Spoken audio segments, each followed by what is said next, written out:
Hello everyone, I've got an interesting update from our recent donation push for Blender, the Don't Let Blender Die video. In that video, I made a case for why you should be donating for Blender if you can. Obviously not everyone can, even if they would like to, given that we're in a cost of living situation. But the reason I did the video was because Blender was doing a donation push for Blender, which is where like every year now they kind of ask people to donate. And it's kind of effective because it reminds people. Otherwise we just kind of get into a slump of not really thinking about it, even though a lot of us make money with Blender, then we use it for all different kinds of things. So I made a case about, why you should if you can. Why not just try raising $5 for the software every month? And then just that, which seems like a reasonable amount, it should be good. Like if everyone did that, then Blender would be, very healthy into the future. And it's interesting looking at the financial breakdowns because you can see the relatively small amount of the yearly earnings that they kind of bank for future situations. So they really do use most of what they get in staff fees and maintenance and that. So it's worth taking a look. But anyway, I got a response from Francesco, the COO of Blender. Now he had given me a link and he had given all the other creators, he asked if we'd be willing to share the Blender donation push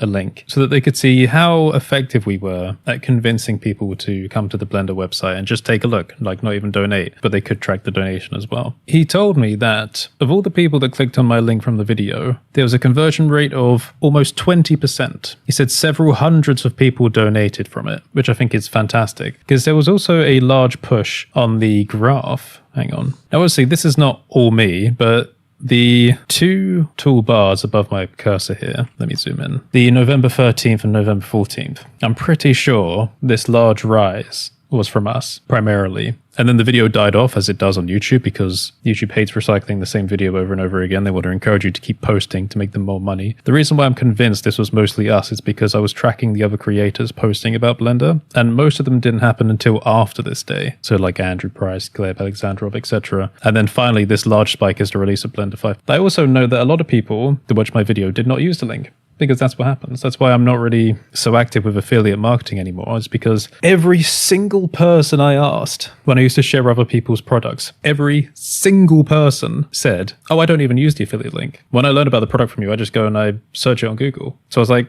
I'm not getting compensated for my time then. And I feel like the same thing will happen here. I informed people and most people will just go and find the dev fund themselves. And there were lots of comments on that video as well. Oh, sorry, I donated, but then I just realized you had a link. It's really hard to track the precise effect that we have on people. I did see myself pop up on the subreddit as well, Blender subreddit. Someone shared the video and then there was another thread where people were discussing, wait, why is there a sudden blip in the dev fund? And people said, oh, Curtis is quite convincing. Regardless, we had a pretty big effect. It is kind of crazy when looking at the numbers. So the first day was 30,000 euros and the second day is approaching 35,000 euros. It's crazy, but really cool. So hopefully they put that towards good use.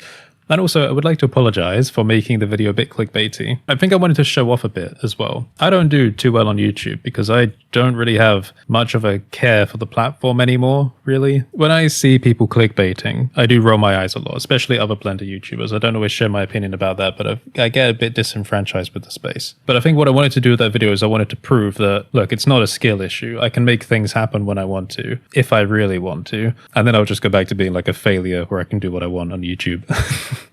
But Francesco was very nice. He said, thank you for your patience and thank you for putting together such a thoughtful and compelling video. He also said you can be proud of your audience. So I just wanted to mention that to you because you can be proud of each other. It was really nice seeing people come together for this donation push. Focusing on Blender this month meant I also had to kind of neglect my Patreon a tiny bit. Usually I put up a certain amount every month for silver tier members, and I have. There is new stuff on there. But I had to focus on it a little bit less because we had this donation video, then we had the Blender 5.0 release, and then we've also had the Black Friday sale, which was a super hype thing. And I don't really like that, to be honest. I wanted to focus more on my own people, but I also, wanted to give back to Blender. So this month was a Blender month. Sadly, I had quite a few people disconnect from the Patreon this month. We had quite a good growth last month, and then I focused more on Blender this month, and then lost more patrons because I wasn't focusing on the Patreon. And it seems kind of counterintuitive losing people for focusing on Blender, but I think it's a worthwhile sacrifice. Anyway, I've got quite a lot of stuff to talk about on the channel, so I've got to get back to that now. Thank you everyone again, and thank you Francesco for getting back to me with the statistics.